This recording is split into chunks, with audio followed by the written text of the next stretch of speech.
नमस्कार, आप देख रहे हैं मेडिकल माइक और मैं हूं आपके साथ सन्नी प्रियदर्शी। अभी हम लोग हैं शहर के जाने माने dental expert doctor Sushil Kumar Singh sir के यहाँ और आज हम लोग जानेंगे कि इम्पैक्शन क्या होता है। अक्सर हम लोगों ने सुना है और ये जानते भी हैं कि जब बच्चों के दांत निकलते हैं बचपन में तो उनके दांत निकलते समय काफ़ी परेशानियां होती हैं। ठीक उसी प्रकार जब लोगों की उम्र 15 साल से ऊपर होती है उस समय भी एक दांत निकलती है जिसे हम लोग चह बोलते हैं और गांव के भाषा में उसे अक्ल चह कहा जाता है।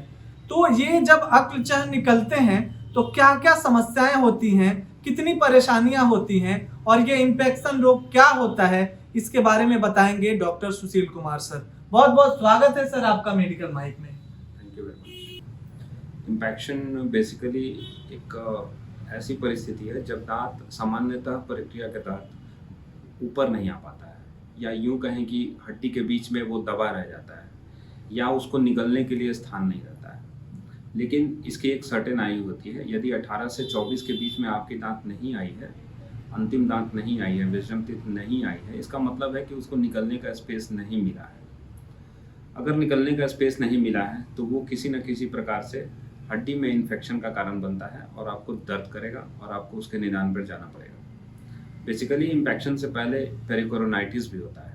अगर सामान्यतः दांत निकलने की प्रक्रिया में कोई बाधा होती है तो उसको पेरिकोरोनाइटिस बोलते हैं। उसमें डॉक्टर कुछ दवा चलाकर, कुछ मसल रिलैक्सेंट ऐड करके आपकी समस्या को दूर कर देंगे। लेकिन कई बार दांत नहीं निकल पाता है तो उसको इन्फेक्शन के कई कैटेगरीज में डिवाइड किया गया है, जैसे mesioangular, distoangular, horizontal, vertical, mesioangular A, mesioangular B, mesioangular C, according to severity, bone के बनावट के हिसाब से, मैंडिबल के में स्थान रहने के हिसाब से और अप्रोच के हिसाब से इसको बांटा गया कि डॉक्टर को कितनी सुविधा हो सकती है निकालने में या कितनी असुविधा है। अगर सामान्य प्रक्रिया से नहीं निकलेगी दांत तो फिर सर्जिकल एक्सट्रैक्शन, सर्जिकल तरीके से ही इसको निकाला जाएगा और वही सुरक्षित रहता है।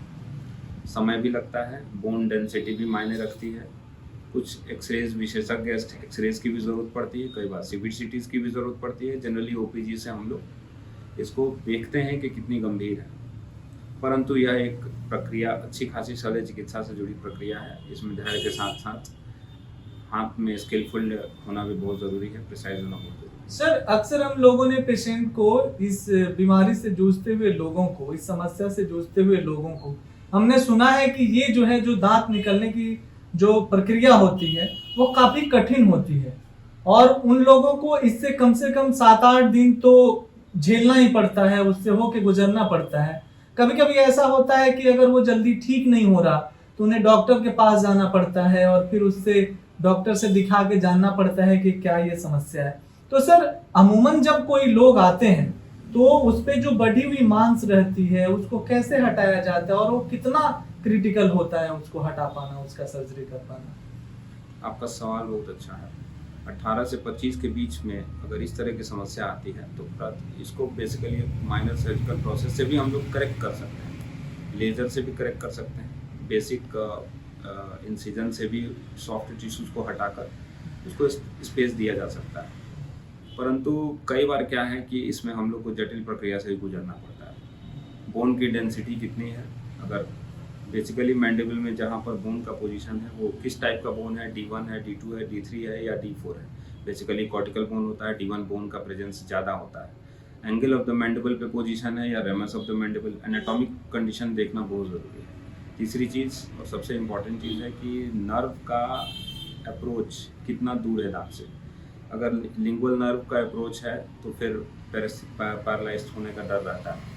स्किलफुल हैंड नहीं रहने से इंफेरियर अल्वियोलर नर्व भी डैमेज हो सकती है। ज़्यादा नीचे इंसिजन जाना नहीं चाहिए या वेस्टिबुलर रीजन पे इंसिजन से बचना चाहिए।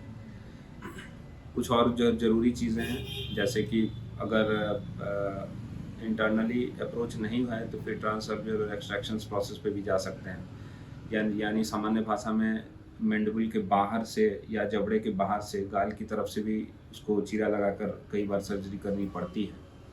कुछ केसेस में पेशेंट्स दवा से राहत तो हो जाती है पर लंबे समय तक ये आपको ज़्यादा राहत नहीं दे पाएगी, क्योंकि इसमें 3-4 मसल्स का इन्वॉल्वमेंट होता है। Masseter muscle, lateral pterygoid, medial pterygoid या ऑर्बिकुलरिस मसल्स, ये जो है बेसिकली 4 इन्वॉल्व होते हैं किसी भी तरह के लास्ट मोलर के इन्फेक्शन में, जो कि आपके मसल्स ऑफ मैस्टिकेशंस को पूरी तरह से इफेक्ट करेंगे। मैंडिबल को आगे नहीं जाने देंगे, पीछे नहीं जाने देंगे, या सामान्य जो चबाने की प्रक्रिया है उसको बाधा करेंगे। तो इसलिए अंतिम दांत एक एक्सपर्ट के हाथ से ही निकलवाएं, वो ज़्यादा सुरक्षित रहेगा। सर, इसमें मतलब दर्शकों को ये ध्यान देने की जरूरत है कि किसी स्किलफुल या एक्सपर्ट डॉक्टर से ही निकलवाएं।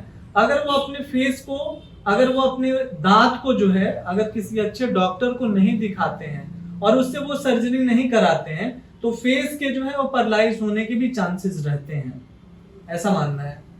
मरीज से ज़्यादा जवाबदेही चिकित्सक की होनी चाहिए कि वो अपने काम की कुशलता को किस हद तक आजमाते हैं, उनको कितना नॉलेज है, क्योंकि एक सामान्य मरीज को यह ज्ञात नहीं है कि वो किस गंभीर समस्या से जूझने वाला है या जूझ रहा है। क्योंकि एक चिकित्सक की जिम्मेदारी है कि क्या वो उस काम को कर पाएंगे अथवा नहीं। अगर नहीं कर पाएंगे तो किसी साथी चिकित्सक के सहयोग से भी उसको कार्य को पूरा करें, क्योंकि अकेले मुश्किल होती है कभी। अप्रोच नहीं होगा तो आपको घंटों लग सकते हैं, और घंटों मुंह का खुला रखना, सर्जिकल प्रक्रिया में जाना मरीज के लिए काफ़ी कष्टकारी होगा। सर, एक मेरा सवाल और है कि बहुत ज्यादा जो है पेन रहता है जब ये दांत निकलता है, तो शुरुआत के दौर में लोग तो ये चाहते हैं कि मेरा जो है दवा से ही दब जाए। तो उन लोगों के लिए वो कौन सी दवाएं हैं जो उनके सूजन को कम कर सके या दर्द को कम कर सके? अगर नॉर्मल अगर कोई ऐसा रहा तो नहीं, तो डॉक्टर से तो उनको मिलना ही है। तो आप हमारे दर्शकों को अगर ये बता देंगे कि क्या क्या उनको लेना चाहिए, क्या सावधानियां बरतनी चाहिए, तो उन्हें काफी हेल्पफुल रहेगा। सर, देखिए, कोई भी दवा स्वयं से अथवा मेडिसिन सेंटर से लेना बहुत समझदारी बड़ा कदम नहीं है। आजकल डॉक्टर्स हर जगह अवेलेबल हैं, गवर्नमेंट सेंटर्स पे भी अवेलेबल हैं, टेलीमेडिसिन पे भी अवेलेबल है। बट किसी को ऑनलाइन मेडिसिन बता देना, कई पेशेंट्स हैं जिनको हो सकता है दवा की एलर्जी हो, उनको सजेस्ट करना मेरे विचार से बहुत अच्छा नहीं रहेगा। वो किसी न किसी डॉक्टर से सजेस्ट लेकर ही दवा करें, क्योंकि कई बार दर्द दबता नहीं है। कई पेशेंट जो डायबिटीज से ग्रसित होते हैं, थायराइड या सिस्टमिक बीमारियों से, यानी कि हाइपरटेंशन, कार्डियक पेशेंट, तो उनके लिए कुछ दवाएं फ़ायदा करती हैं, कुछ को नुकसान कर सकती हैं। लेकिन सामान्यतः कोई भी दवा अगर मसल रिलैक्सेंट उसमें रहे, पेन किलर में मसल रिलैक्सेंट साथ रहें, तो फ़ायदा करेगा। बट फिर भी डॉक्टर से ओपिनियन आपको लेनी ही चाहिए। सर, अगला और आखिरी सवाल मेरा आपसे ये है कि अगर कोई इससे बहुत ज़्यादा परेशान है, पैनिक हो रहा है, तो उसको आप क्या कहना चाहेंगे, क्या सुझाव देना चाहेंगे? सबसे पहले तो रूटीन प्रोसेस में जाएं, अपने डॉक्टर से संपर्क करें, उनके बताए इंस्ट्रक्शंस को फॉलो करें। कुछ एक्सरेज एडवाइस अगर करते हैं तो उसको ज़रूर फॉलो अप करें। उसके आधार पर ट्रीटमेंट डिसाइड करें। ब्लड इन्वेस्टिगेशंस के साथ ज़रूर जाएं। कई बार खून का प्रवाह ज़्यादा होता है, कई बार डेंसिटी ऑफ द बोन ज़्यादा होती है, तो बोनी ब्लीडिंग्स भी होती है। ये सुविधा होनी चाहिए कि इलेक्ट्रोकॉटरी है अथवा नहीं है, या लेजर फैसिलिटीज़ है अथवा नहीं है, या फिर कई तरह के खून रोकने संबंधी दवाएं इमरजेंसी मेडिसिन सेंटर्स पे अवेलेबल रहनी चाहिए, क्योंकि इमरजेंसी बोलकर नहीं आती है। At the time, working time पर सडन ही पेशेंट के गलत मूवमेंट से भी कई बार ब्लीडिंग्स बढ़ जाती है, या कई बार चीरा ऐसी जगह चला जाता है जहाँ पर नहीं चाहते हुए भी मरीज के सिर हिलाने से या हाथ के डिसबैलेंस होने से भी चीरा लगने का डर रहता है। तो एक जटिल प्रक्रिया को निमंत्रण न देते हुए उसको सहज ढंग से करने की आवश्यकता है। जटिल करने से कोई फायदा नहीं है, और ज़्यादा देर सर्जरी में जाना भी नहीं चाहिए। बहुत बहुत धन्यवाद सर आपका मेडिकल माई के साथ जुड़ने के लिए।